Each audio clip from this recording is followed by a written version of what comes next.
there, animals. Story Shaman's coming at ya.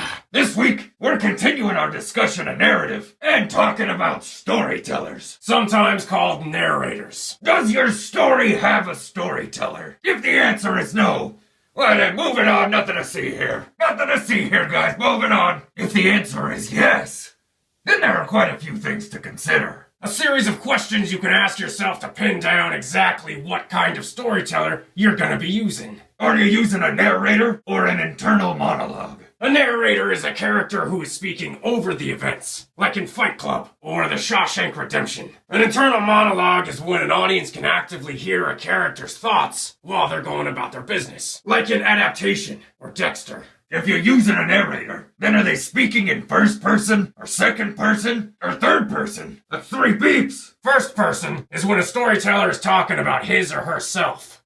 I had a really great burrito that day. It made me smile.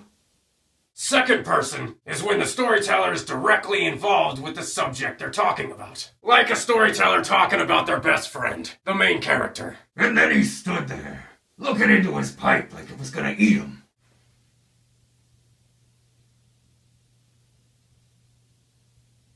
And third person is when the storyteller is an impartial observer. Someone not directly involved in the course of events. And those 2 men of bones, standing on the white vistas of eternity, they saw light. They saw justice. Yeah, I guess I could go for some justice. If you're not using a narrator, and you're using an internal monologue, then the internal monologue is always going to be in the first person. Wait, did I eat a burrito today? Is the storyteller within the story? Or outside of it? Most storytellers are within the story, as an active character. But they could be outside the story, as a disembodied omniscient voice, like in Vicky Cristina Barcelona.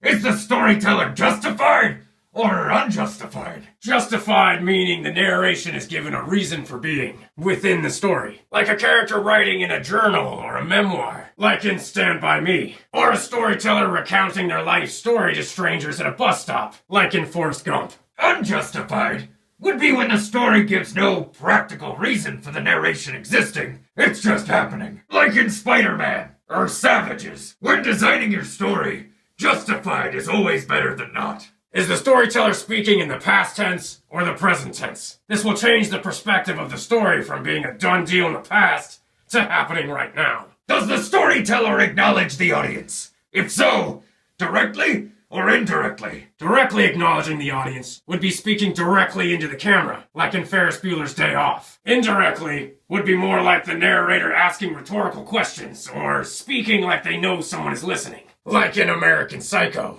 Finally, is it verbal or text? Most storytellers are verbal, but many prologues and epilogues take a text form. For instance, the opening text crawl in Star Wars. Different, but still counts as a storyteller. That's it for narrative.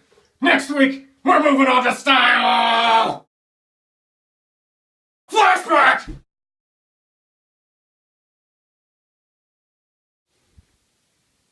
Wait, what? How'd I get here?